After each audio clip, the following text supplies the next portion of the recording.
This is Valley News Live at noon. New for you at noon. A Fergus Falls man is behind bars after he admitted to repeatedly slamming a child's head into a wall. Emergency crews responded to the home on South Mill Street last Thursday morning after someone called 911 and reported an 11-year-old boy with a head injury. 56-year-old Reggie Bethel told police that the child was cleaning up dog urine and slipped in it multiple times. But the boy's mother later told police that Bethel repeatedly banged his head into a wall and the floor, and that Bethel does it regularly to discipline him. Bethel later admitted to lying to police and trying to get the boy's mother to do the same. He's been charged with endangering a child and assault. The boy was airlifted to Sanford and Fargo with a traumatic brain injury. He had to undergo a risky surgery to relieve the bleeding and swelling in his brain. No word on how he's doing today. Well, devastating news for Colts fans. Former Bison quarterback Carson Wentz will have to sit out the start of the NFL season next month. Wentz is expected to be out 5 to 7 weeks after having a surgery for a foot injury he's had since high school. The state fire marshal was investigating the cause of a fire that killed 2 people in Wadena County. It happened around 4 in the morning yesterday in Wadena Township. Emergency crews found a child outside of the home with minor burns. Firefighters pulled 2 adults out of the house and attempted life-saving measures, but both were pronounced dead on the scene. The juvenile was treated for minor injuries and released. The names of the victims are being withheld, but officials are expected to release them soon. As an unprecedented drought continues throughout the Red River Valley, a group of North Dakota officials are working on a project that could help with the next one. The idea of piping water from the Missouri River to eastern North Dakota has been around for decades, but crews will finally break ground tomorrow.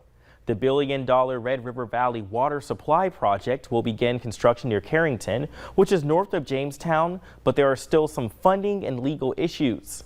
Backers say the same conditions that caused the river to dry up several decades ago would cause extreme water shortages and billions of dollars in economic damage to the region. Well, the smoke continues to be lingering in our neck of the woods, so let's check in with Summer Snellbuck. Summer, how's it looking? Brian, it's still looking smoky, unfortunately. Here's a live look at our Luther Family Ford Skycam network here in South Fargo. And we'd like to point out that right here is where we can typically see Sanford Hospital, but it's still obscured by the smoky haze in our atmosphere yet again today. But good news, it's a little better than it was through the weekend.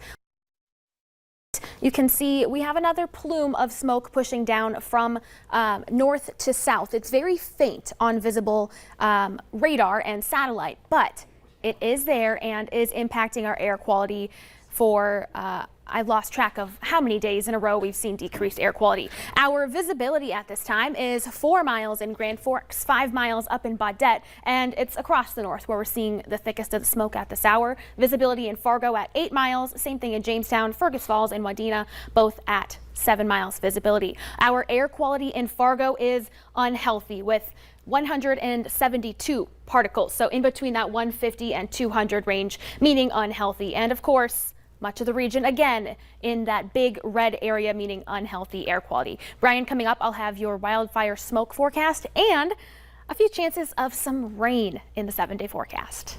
That rain is definitely needed right about now. Absolutely. Thanks, Summer.